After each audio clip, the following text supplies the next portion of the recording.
नमस्कार, स्वागत है आप सभी का हमारे YouTube चैनल सीखो ई मित्रा में। आज के वीडियो में हम लोग बात करने वाले हैं डिजिटल सशक्तिकरण एवं साइबर जागरूकता के बारे में।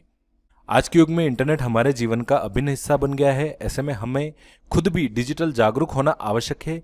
भारत सरकार द्वारा ई गवर्नेंस बढ़ावा देने के लिए बहुत सारे ऐसे प्लेटफॉर्म बनाए गए हैं जो आम जनता को पारदर्शी सेवाएं देने के साथ साथ उन्हें डिजिटल सशक्त बनाने में सहायक है।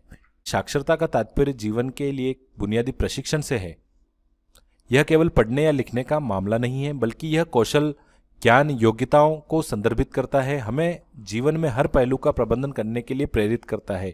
ये विभिन्न पोर्टल आपको यहाँ पर स्क्रीन पर दर्शाए गए हैं। ये सरकार द्वारा बनाए गए पोर्टल हैं और आम जनता के लिए हर समय उपलब्ध रहते हैं और हर समय सेवाएं देते हैं। कुछ पोर्टल का नाम यहाँ पर मेंशन किया गया है। चलिए इनके बारे में जानते हैं ताकि हम स्वयं को डिजिटल सशक्त बनाने में एक कदम आगे की ओर बढ़ा सकें।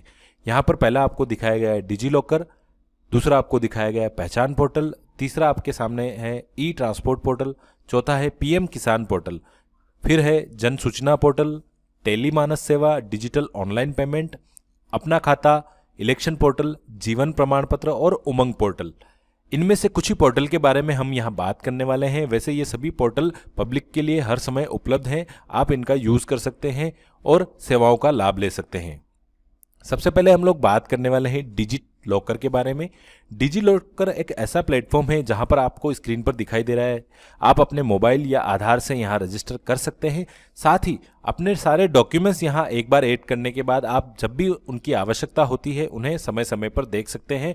यह सरकार द्वारा मान्यता प्राप्त है। आप इनके डॉक्यूमेंट्स कहीं पर भी लगाएं, यह हमेशा हर समय वैलिड रहते हैं।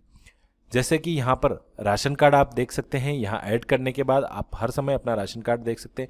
बोर्ड की अंक तालिकाएं 2014 के बाद की जितनी भी बोर्ड की परीक्षाएं हैं उनकी सभी अंक तालिकाएं आपको यहाँ पर मिल जाएगी अगर आपका डेटा उनसे मैच करता है तो। आपका पैन कार्ड यदि खो गया है या फिर आप इसमें स्टोर करना चाहते हैं तब भी आप यहाँ एक बार उसे ऐड करने के बाद हर समय देख पाएंगे।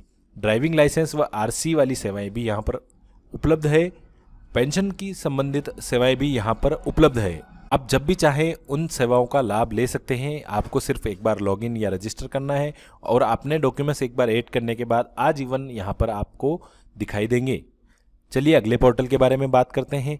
दूसरा पोर्टल हम बात करने वाले हैं पहचान पोर्टल। यहाँ पर आपको स्क्रीन पर दिखाई दे रहा है जन्म प्रमाण पत्र, विवाह प्रमाण पत्र, मृत्यु प्रमाण पत्र, ये सभी सेवाएं आपको इस वाले पोर्टल्स पर मिल जाएगी। यह आम जन के लिए ओपन पोर्टल है, यानी कि अगर आप थोड़ा सा भी नॉलेज रखते हैं तो आपको इधर उधर दस्तावेज लेकर दौड़ना नहीं पड़ेगा। आप इन सभी सेवाओं का लाभ घर बैठे स्वयं से या फिर अपने मोबाइल से ले सकते हैं। यह भी एक सरकार द्वारा मान्यता प्राप्त, राजस्थान सरकार द्वारा मान्यता प्राप्त पोर्टल है। यहाँ पर आपको इतने सारे ऑप्शन हैं जो कि आपकी स्क्रीन पर दिखाए जा रहे हैं। सेवाओं के अंदर आप यहां अपना पंजीकरण खोज सकते हैं, यानी आपका अगर बर्थ सर्टिफिकेट, मृत्यु प्रमाण पत्र या विवाह प्रमाण पत्र खो गया है तो आप उसे ढूंढ भी सकते हैं। अगर आप उस नया बनाना चाहते हैं तब भी आवेदन आप यहां से कर सकते हैं, डाउनलोड भी कर सकते हैं। कोई करेक्शन है तब भी आप यहां कर सकते हैं। अगले पोर्टल के बारे में हम लोग बात करने वाले हैं ई ट्रांसपोर्ट पोर्टल, जो कि परिवहन एवं सड़क सुरक्षा विभाग द्वारा चलाया जाता है।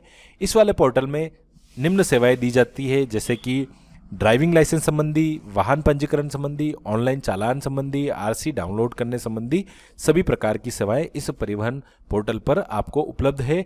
अगर आप स्वयं से थोड़ा बहुत भी कोशिश करेंगे तो आप आसानी से सीख सकते हैं और आपके हो सकता है कुछ पैसे भी बच जाए जो आपको एजेंट को देने पड़ते हैं। आप आराम से यहाँ से अपना स्वयं का काम कर सकते हैं। खुद के ड्राइविंग लाइसेंस के लिए अप्लाई कर सकते हैं। अगर आप आरसी ट्रांसफ़र करना चाहते हैं तब भी यहाँ से हो सकती है। नई आरसी डाउनलोड भी यहाँ पर ऑप्शन आपको दिया हुआ है। अगला पोर्टल है इलेक्शन पोर्टल, जो कि वोटर सर्विस पोर्टल के नाम से भी जाना जा सकता है। इस वाले पोर्टल पर आपको कुछ फॉर्म दिखाए गए हैं, form number 6, form number 8, EPIC card download और एक ऐप भी यहाँ पर आपको स्क्रीन पर दिखाई जा रही है, वोटर हेल्पलाइन ऐप। अगर आप उस ऐप को भी इंस्टॉल करते हैं तो आप इन सभी सेवाओं का लाभ उस ऐप के माध्यम से अपने मोबाइल में ले पाएंगे या फिर डायरेक्ट आप वेब पोर्टल के माध्यम से भी ले सकते हैं।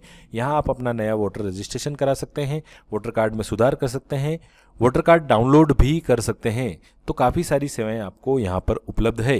टेली मानस पोर्टल के बारे में मैं आपको बता देना चाहता हूं। यह भारत सरकार के स्वास्थ्य एवं परिवार कल्याण मंत्रालय द्वारा मानसिक स्वास्थ्य सेवाओं को दूरस्थ माध्यम से सुलभ बनाता है। इस सेवा का उपयोग टोल फ्री नंबर 14416 के माध्यम से भी किया जा सकता है। यहाँ आपकी गोपनीयता का ध्यान रखते हुए पेशेवर जो मनोचिकित्सक हैं उनके द्वारा आपकी समस्याओं को सुना जाता है और समाधान किया जाता है। अब बात करेंगे हम साइबर जागरूकता के बारे में। साइबर अपराध से सावधान रहना ही साइबर जागरूकता है। हम दिन प्रतिदिन देखते जा रहे हैं कि कई घटनाएं हमारे सामने आती है जिसमें देखा जाता है कि लोगों के साथ ठगी हो जाती है, लोग किसी न किसी तरह के अपराध के शिकार हो जाते हैं, उनके साथ कोई ना कोई हानि हो जाती है, चाहे वो हम कहें फाइनेंशियल हानि हो या और किसी प्रकार से ब्लैकमेल करना हो। तो साइबर अपराध के बारे में जानेंगे, वैसे होता क्या है। ऐसे अपराध जो कंप्यूटर, मोबाइल या अन्य किसी तकनीक का उपयोग करके आपको धन की हानि या अन्य किसी प्रकार की हानि पहुंचाने के उद्देश्य से किए गए हैं, साइबर अपराध की श्रेणी में आते हैं।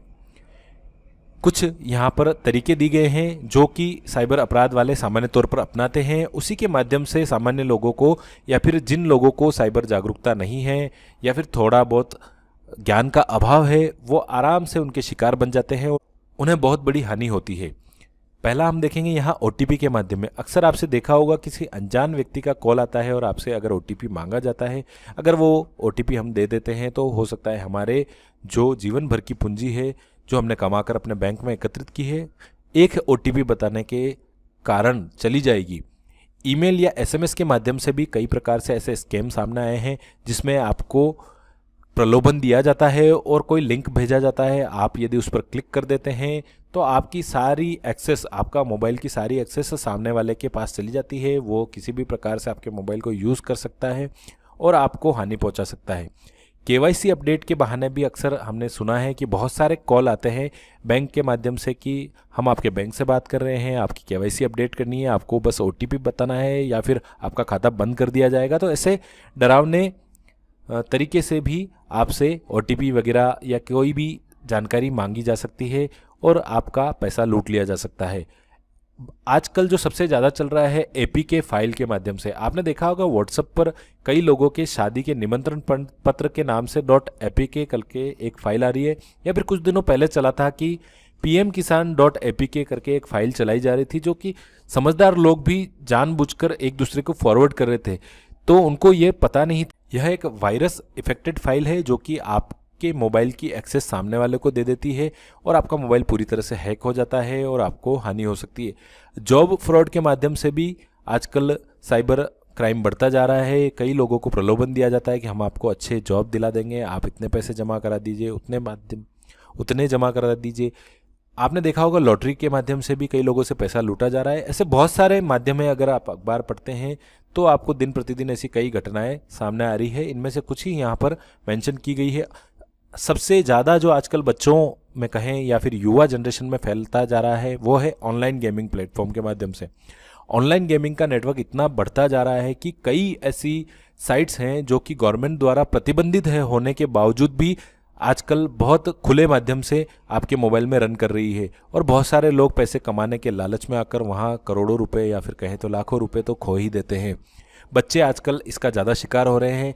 गेम खेलने के माध्यम से पैसे कमाने के लालच में घर वालों के कुछ पूंजी वो लगाते जा रहे हैं और अपने पैसे हार जाते हैं। आपको बताना चाहूँगा साथियों कि बहुत सारे जो प्लेटफॉर्म, जिनका मैं नाम नहीं लेना चाहता यहाँ पर, वह इल्लीगल है, सरकार द्वारा मान्यता प्राप्त नहीं है, वहाँ से आपका पैसा चला जाएगा। तो ऐसे किसी भी लिंक या फिर ऐसे किसी गेम के भरोसे में ना पड़ें। साइबर अपराध से बचने के कुछ तरीके आपको मैं बताना चाहता हूं। यदि आपके साथ किसी भी प्रकार की साइबर ठगी होती है तो आप इस दी गई वेबसाइट के माध्यम से शिकायत दर्ज कर सकते हैं। आप टोल फ्री नंबर 1930 के माध्यम से भी शिकायत दर्ज कर सकते हैं। यदि आपके पास किसी अनजान या संदिग्ध नंबर से कॉल आता है तो उनका रेस्पॉन्स ना करें, थोड़ी समझदारी दिखाएं, उसका कॉल अटेंड ना करें, उनको रेस्पॉन्स ना करें, उन्हें किसी प्रकार से OTP वगैरह ना बताएं। यदि आपके नंबर पर कोई OTP प्राप्त हो तो तुरंत शिकायत करें या इसे किसी से साझा नहीं करें, क्योंकि अक्सर ऐसा होता है कि बैंक के OTP लगातार आते जा रहे हैं, तो यानी कि आपके साथ या फिर आपके खाते के साथ कोई छेड़छाड़ की जा रही। तो ऐसे में आपको बैंक को तुरंत सूचना देनी चाहिए, आपका अकाउंट ब्लॉक करवाना चाहिए ताकि आपके अकाउंट से पैसे बच सकें। फ़ोन पे, गूगल पे या किसी भी माध्यम से जब आप ऑनलाइन पेमेंट करते हैं तो अच्छे से पहले जाँच लें कि आप जिन्हें पेमेंट करना चाहते हैं वह पूरी तरह से वही व्यक्ति हैं जिन्हें आप जानते हैं या फिर जिन्हें आप पेमेंट करना चाहते हैं। किसी भी अनजान व्यक्ति का वीडियो कॉल अटेंड ना करें। अक्सर आपने देखा होगा कि किसी अनजान व्यक्ति का वीडियो कॉल आता है, फिर आपके जो नूड वीडियो है वो बना लिए जाते हैं, स्क्रीनशॉट ले लिए जाते हैं, फिर आपको ब्लैकमेल किया जाता है कि आप पैसे दें अन्यथा यह वायरल कर दिए जाएंगे।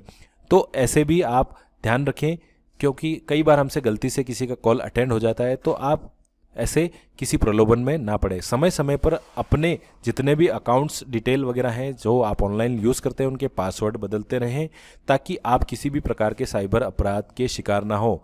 तो धन्यवाद साथियों। साइबर क्राइम के विरुद्ध अधिक से अधिक लोगों को जागरूक करें। धन्यवाद।